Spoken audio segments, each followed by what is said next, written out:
নির্বাচন তাদের জন্য যারা দেশকে ভালোবাসে, বললেন জামায়াতে ইসলামীর আমির ডাক্তার শফিকুর রহমান। তিনি আরো বলেন, নির্বাচন তাদের জন্য যাদের কাছে দেশের প্রতি ইঞ্চি জমি আমানত। এই বিশ্বাস যাদের নেই, নির্বাচন তাদের কপালে নেই।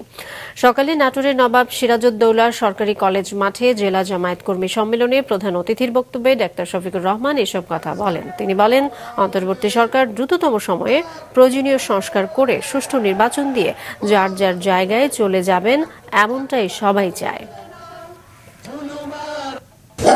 তিনটি নির্বাচন অবৈধভাবে ক্ষমতায় থাকার সময় কি তাণ্ডব চালিয়েছে, আমরা কি ভুলে গিয়েছি?